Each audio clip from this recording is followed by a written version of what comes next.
Hi everybody, it's Mike, and I just want to run you guys through a quick tutorial on an online chess clock that I wrote. A lot of us have been playing on Universal Battle, and as people are trying to figure out if it's feasible to run events that we used to do in person online, one of the big gaps in the sort of tool set there is an online chess clock that both players can see and interact with, and that the TO can check in on if it's a timed event. And I looked around online and I couldn't really find any that I liked or that really did what I want. So I just went ahead and wrote one, and I'd just like to walk you guys through how to use it real quick. So the URL will be in the uh, video description. You can also just go to dash28.org and click on Tools, and Chess Clock will be listed at the top, right above the Giant Dwarf map pack randomizer and the scenario randomizer that we already offer there. Yeah, so if you go there, uh, you'll be taken to the screens that you see here below me, um, and it'll just say chess clock, and it'll ask you for one of two things: either a chess clock number or how many minutes you want the starting clock to be set to. So if you're starting up a new game and your opponent hasn't made a clock yet, you just put in how many starting minutes you have, however many minutes you want, or however many minutes the TO has told you get.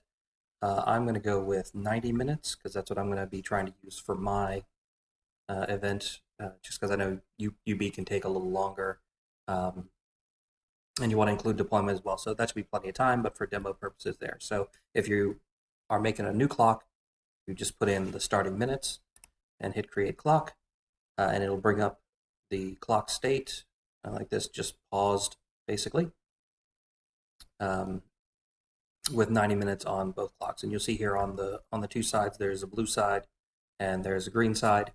The blue player will start first, so whoever gets first turn basically will have the blue clock, and whoever's going second will have the green clock. That's the easiest way to do it. And I'll also call your attention to this clock number here. So this is the important bit. If you are playing with someone and you've made the clock first, all you need to do is just tell them what clock number you are playing on. And now over here in the second window, what your opponent would do is just type in the clock number that you tell them, and they would type get clock. And now you're both looking at clock number. In this case, it is clock 764. The clock ID numbers can be up to 4 digits, but whatever number they tell you, you just type it in, and you should both get the same clock. And now the real trick of this is when one person starts, pauses, or switches the clock to the other player, the other screen should update within a few seconds. The browsers only check every 10 seconds or so to see if there's been an update, so there might be a little bit of lag between one of you taking an action on the clock and the opponent seeing it, but the times should still line up. So I'm going to go over here to the original player's clock, and I'm going to hit start. It sets them to be ready to play and sets them to pause, which is a bug I might fix. I might want it to just start you immediately there. But that sets the state, and then you can hit it again, and the clock will start running. And within some number of seconds, you'll see that the clock on the other side has started running as well, and they are within about a second of each other, which is pretty good. I'll let you guys know up front that what you're seeing in the browser is just what the browsers are guessing. The actual time is kept on the server, and sometimes like your browser might get slow or it might get bogged down. It might skip a few seconds, right? Like if the browser update doesn't happen fast enough, it might take a couple of seconds off the clock instead of 1 second off the clock or something like that. But don't worry, because again, all the time is actually kept on the server, and the browsers are just showing you their best guess based on the last update they've got. So every time you hit a button, you should get refreshed data from the server, and every few seconds you should get refreshed data from the server. So I'm gonna go over here to player one, and let's say they've finished their first deployment drop or whatever, and hit switch, and we can see that on their clock it changes automatically. And on the other page, Should update in a few seconds, and the time should resynchronize. Okay, there it goes. And you'll see that it's set the paused player, the blue player, back to the same time, and the two times are now in sync. And let's say, after one drop here by the green player, they've got a question about the scenario, so they're going to pause the clock so that you guys can discuss the scenario. So we'll see how that works real quick.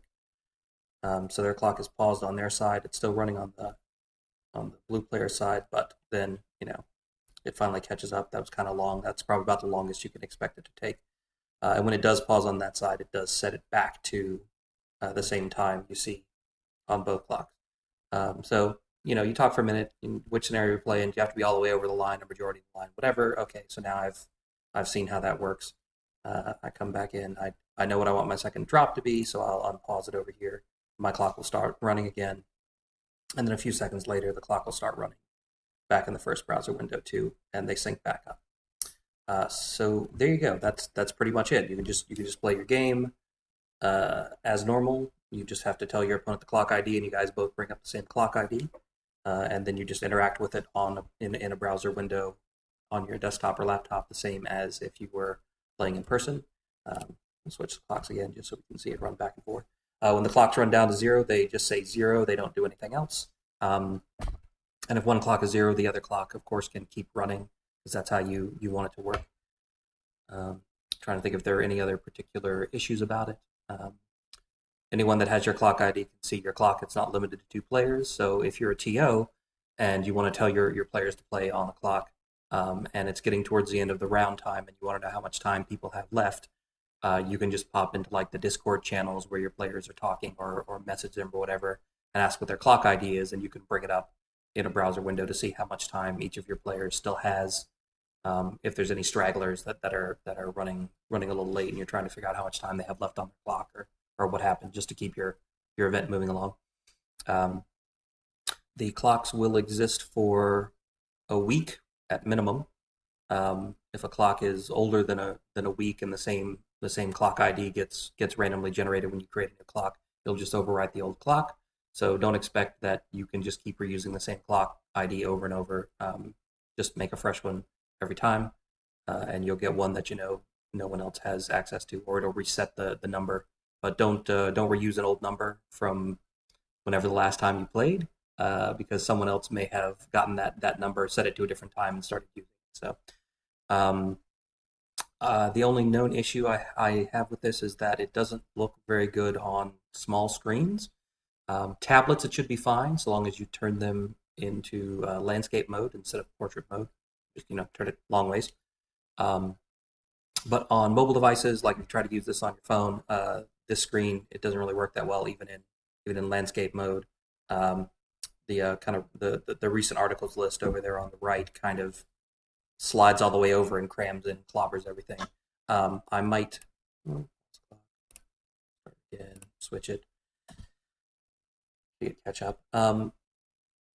I might try to work on that if a lot of people decide that they want to do this on a mobile device. But again, like my intended use case is, people who are playing sitting at a computer and can easily, tab over to a browser window and hit the clock and then tab back to Universal Battle or whatever thing you're playing. So that's it. This is available for community use, whether you're just playing a friendly game with a friend and you want to keep it on a clock to make sure you don't play for too long, or if you're practicing for a competitive event and you want to have a clock that you can do, or if you're playing in or running a virtual tournament, an online event, be a Universal Battle or something, and you want to try to keep everyone on the schedule because you want to have it in the same format as a traditional in-person tournament where you get through 3 or 4 games in a day, and you have to keep everyone on schedule. Feel free to use these. If you've got any issues with it or any suggestions or anything, feel free to send them to admin@dash28.org. I don't promise that I'm going to do a whole lot more work on this because I think it kind of does what I need it to do, and I don't know that it needs a whole lot of other bells and whistles. But go ahead and throw me any suggestions you might have, except for the whole known issue with phones thing. I already know about that. You don't have to tell me that. So I think that's it. I hope this comes in handy for folks and gives you a tool that you feel like you've been missing for playing online. And that's pretty much it. So everybody take care, have fun, and we'll talk to you next time.